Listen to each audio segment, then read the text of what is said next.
Hello again, and thank you for joining us on the Providence College podcast. I'm Charlie Joyce, your host today on this Veterans Day. Our producer is Chris Judge of the class of 2005. Today's guest, appropriately, is a U.S. Army service member, Captain Amberly Glitz Weber, a graduate of the PC class of 2012 in the college's Army ROTC Patriot Battalion. Captain Weber is a 7-year veteran whose service includes 9.5 months in Afghanistan. She currently serves as an operations officer in a 15-ship air ambulance company assigned to the 3rd Battalion, 82nd Combat Aviation Brigade, 82nd Airborne Division at Fort Bragg, North Carolina. An aeromedical evacuation pilot, she operates the medevac version of the Army's Black Hawk helicopter. Welcome to the Providence College podcast, Amberly. Thank you for having me. 7 years of active duty service. That's really impressive. Do you come from a military family? I do, actually.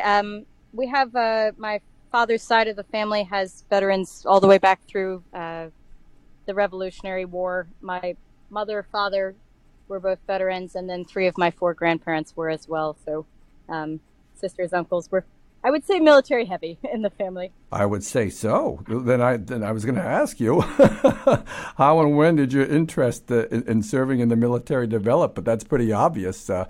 Did you really feel a sense of duty, especially knowing how far back your family lineage goes? Yes, I would say I'm born on the 4th of July, so always grew up very patriotic. You know, firecrackers on your birthday will do that for you. But we are a very patriotic family. I grew up, my grandparents were both Army World War II veterans, and they loved watching MASH reruns in the afternoons. So when my father retired from the active duty Air Force, we moved back, and I got used to watching those reruns with them. So that kind of sparked my interest in medevacs specifically.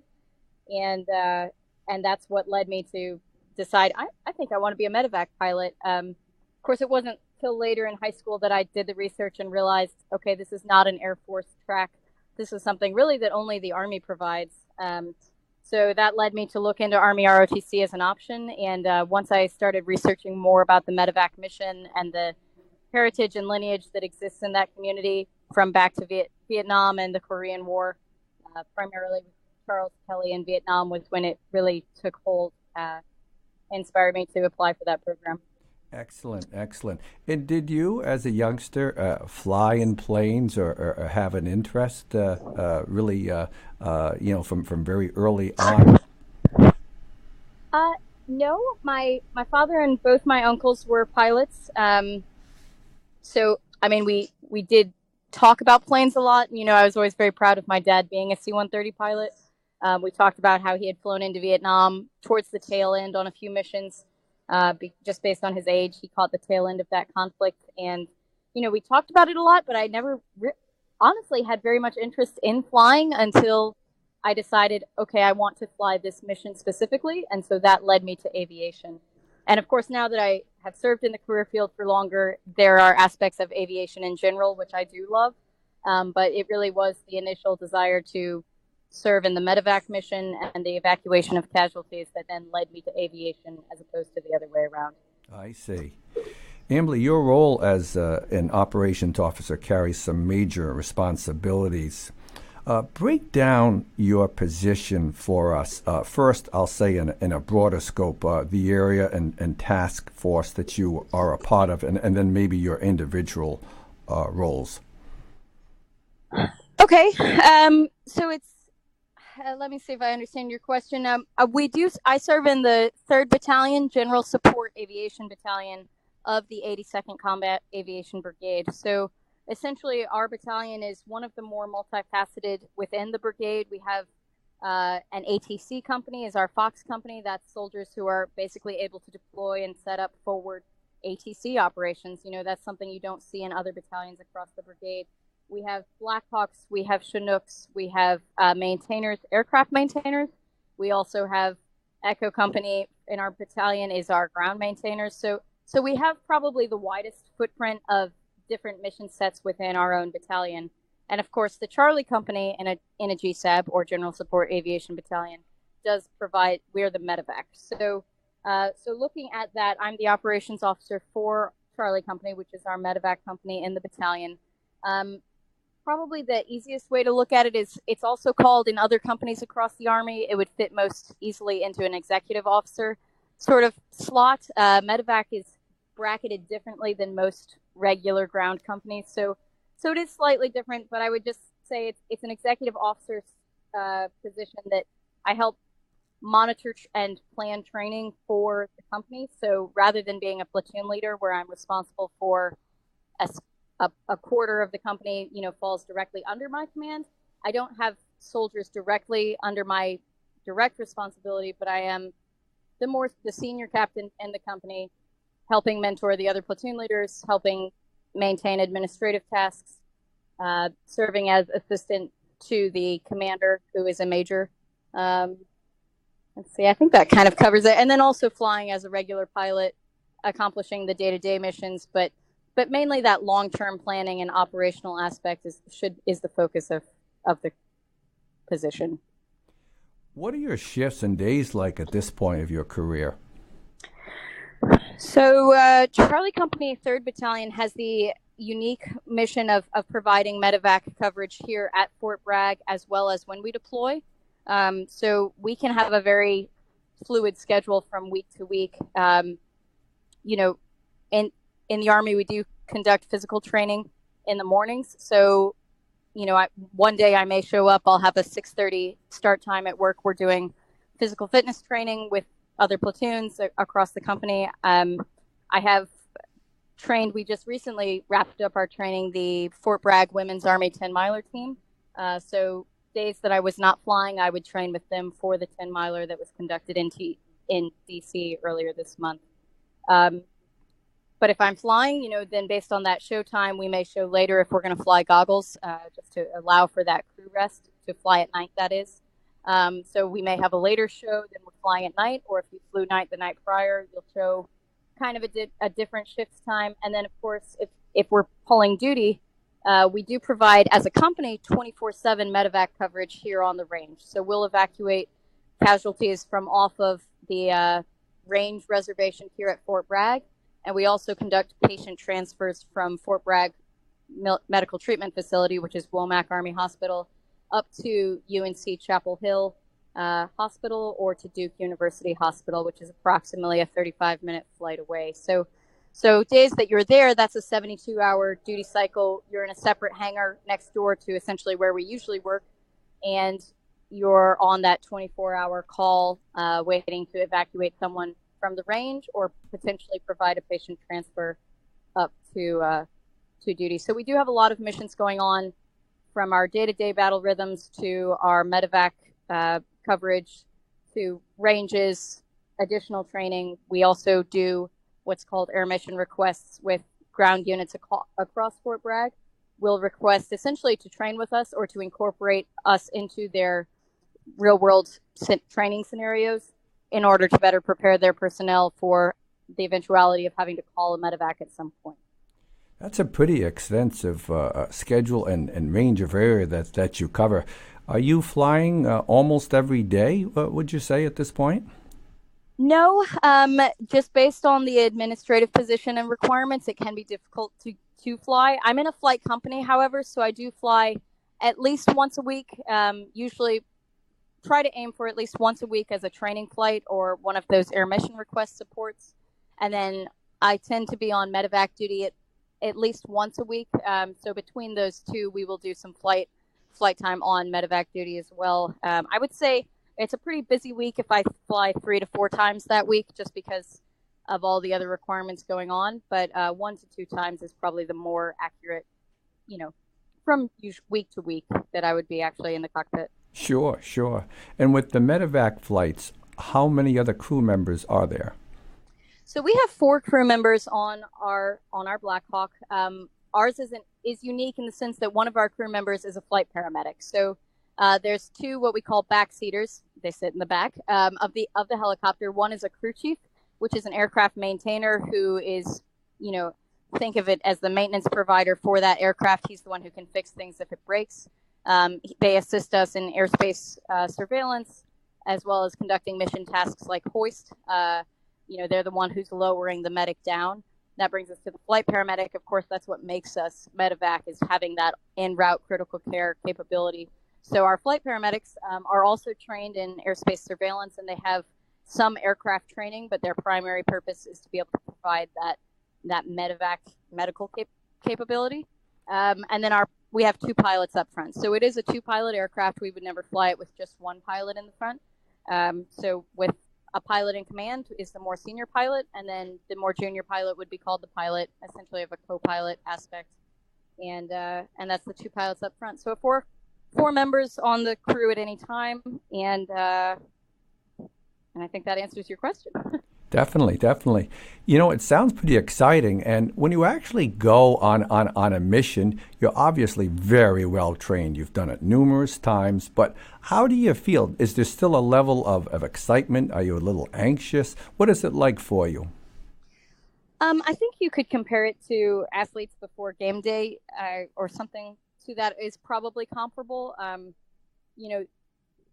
There is a tendency for the adrenaline to start going, especially if it's an urgent patient evacuation. We have a short time launch associated with that. So usually people have run out to the helicopters, so their blood's already pumping just from the run from wherever they were to get into the aircraft. So you do have to make a conscious decision to, slow is smooth, smooth is fast, trying to make sure you collect all of your thoughts and not miss any steps that would be important in the sequence, while also obviously hitting those time hacks.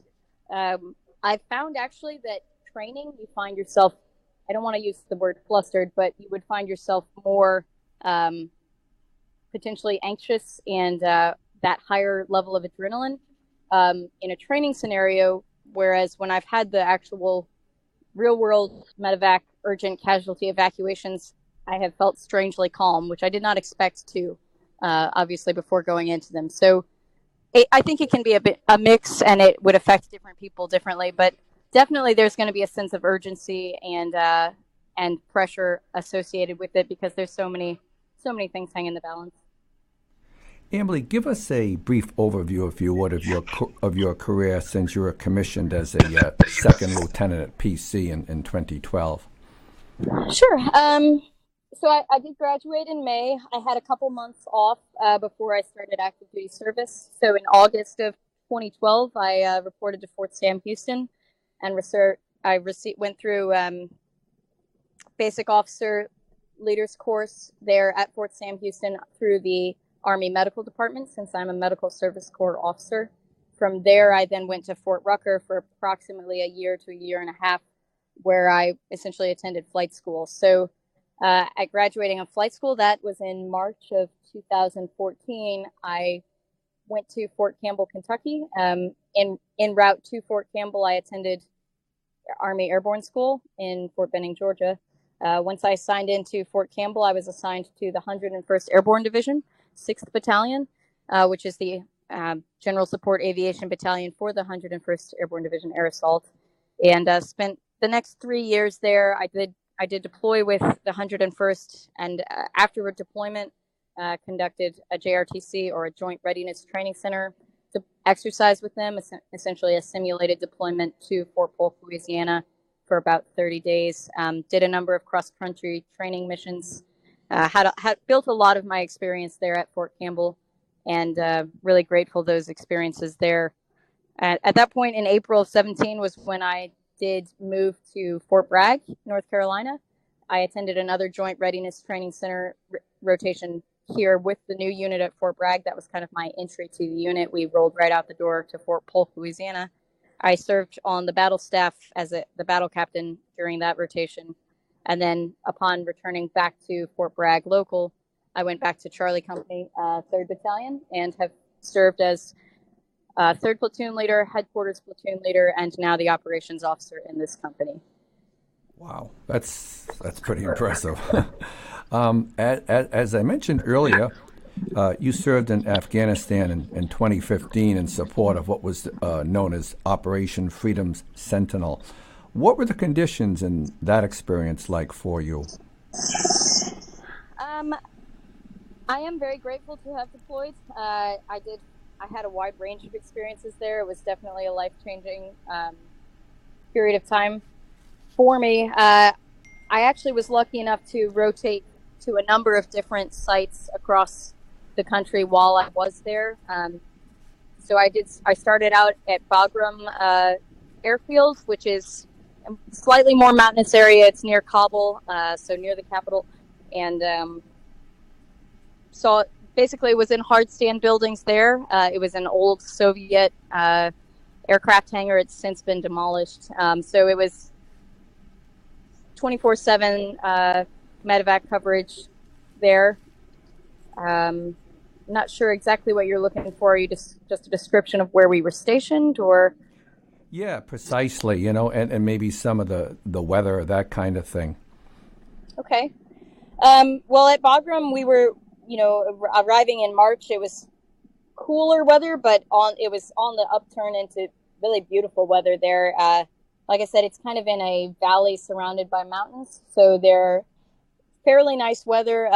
Towards the end of the year, they do see quite a bit of snow and colder temperatures, but by that point, I had been relocated to Kandahar Airfield, which is at the southern edge of the country and is predominantly desert. There are some mountainous areas, but it's very brown, dry, dusty, comparative to Bagram has a lot of the lush green and hills that you would, potentially associate. So I kind of saw a range of that as far as that goes, being the northern and southern edges of the country. When you were serving in Afghanistan, you were awarded two significant honors for your response as a pilot in an urgent patient evacuation situation. That was in October of 2015. And you received the Army Commendation Medal with Valor and the Dustoff Association Rescue of the Year Award.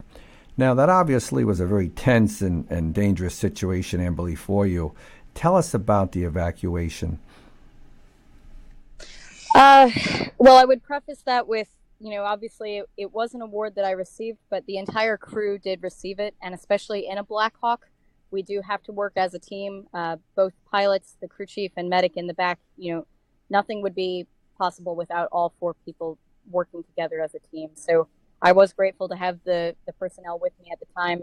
My pilot in command at the time, I was the more junior pilot, was Mr. Kyron Thomas, a maintenance test pilot, really an excellent pilot.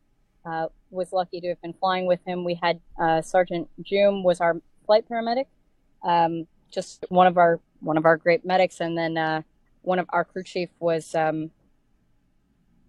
Specialist Ricky, and I'm forgetting his name here at the tail end, his last name, but Saray.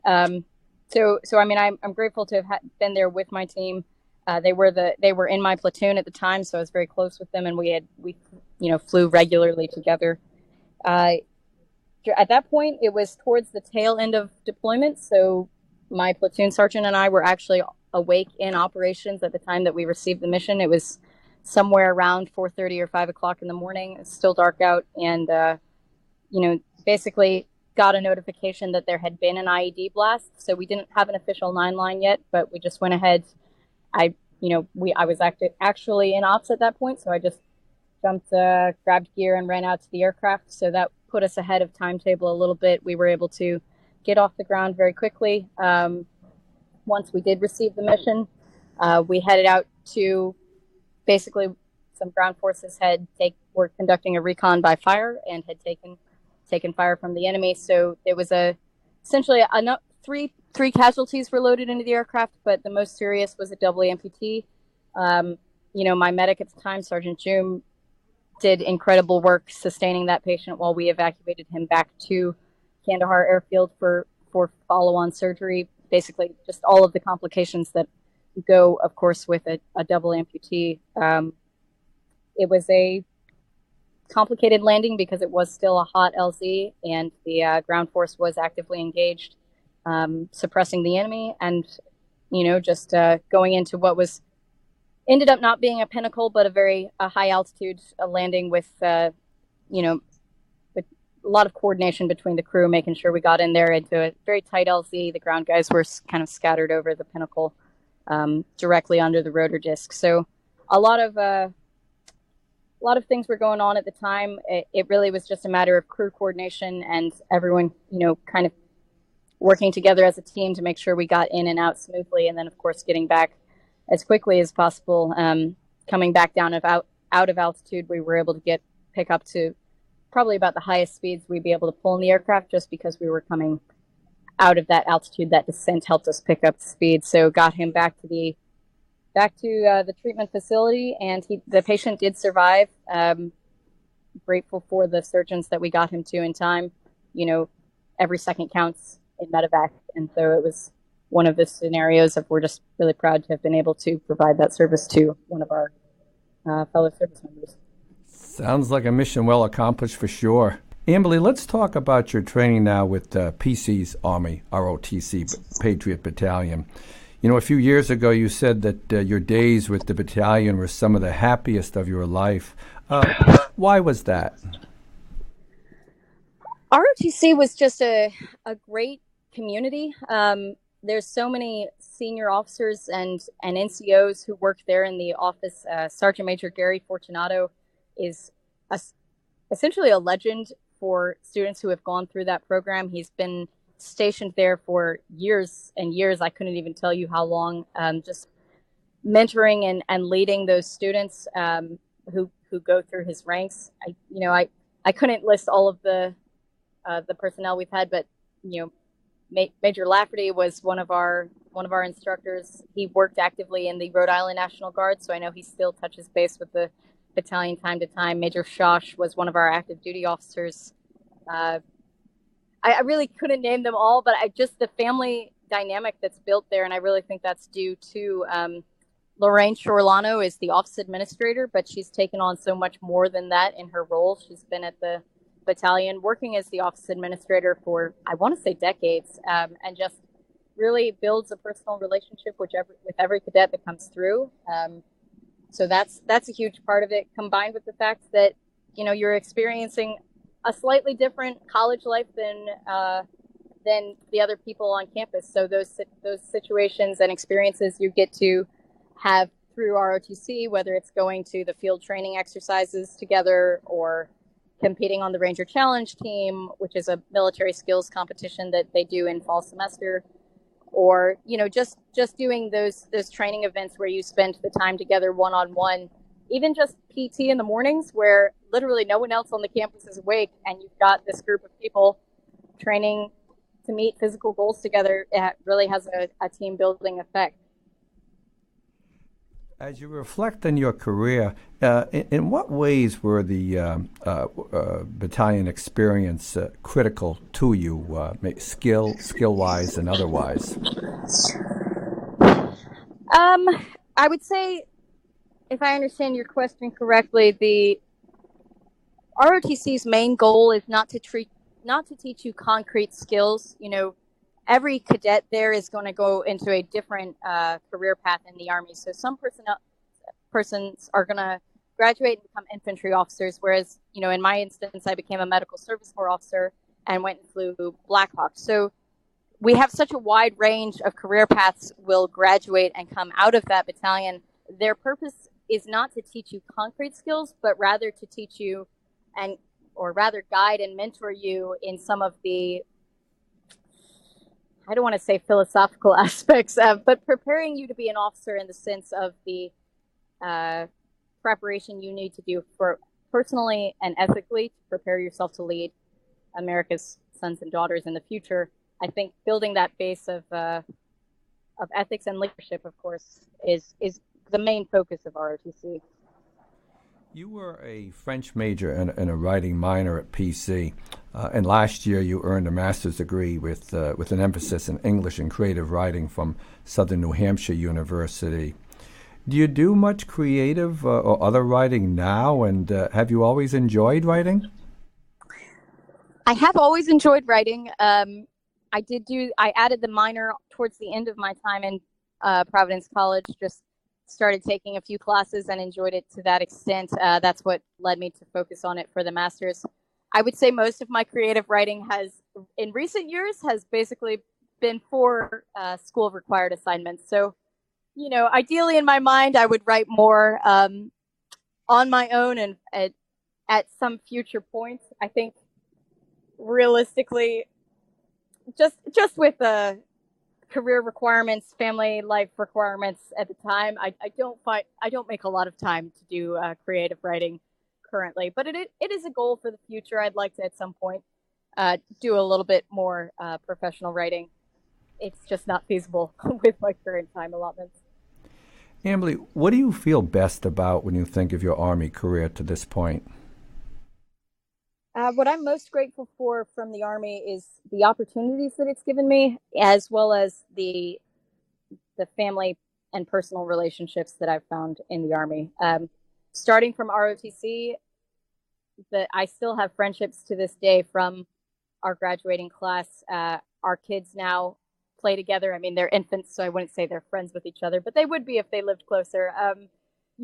Those guys are like family to me. And then I do have people from across the Army from different phases of life, whether it was officer training, flight school training, who have become lifelong friends. And that's something that I think is the hardest to explain when you are describing Army life, is just the personal relationships that the Army gives you. I think based on the situations and the experiences you go through together, it builds a different type of bond than what you could get from just a day-to-day friendship or a working relationship in perhaps the civilian world. You just learn to make friends and to build those relationships very quickly in the Army, because you do move so often. But really grateful for it's like any other job, I guess I would say. Not every day at work is going to be great. Some days you're going to wake up, you may not want to go to work that day. But what I found with the Army is that I'm most grateful for is when I do show up to work, I'm really grateful to be working with the people that I have. So I've never come to work and been like, been disappointed with the people I have. We're always got great soldiers, great officers here working with us, and we're working towards one common goal. Well, Emily, thank you so much for serving our country so courageously and for being our guest today. No worries. Thank you so much. I really appreciate it. And I'm just, again, very grateful to the Providence College Patriot Battalion for everything they've done for me, starting me on this path. I will never forget them. And thanks to you, our listeners, for joining us on the Providence College podcast. You can subscribe to the podcast in all the usual places: Apple Podcasts, Spotify, SoundCloud, Stitcher, Google Play, and YouTube. Thanks again to our producer, Chris Judge. I'm Charlie Joyce. Until next time.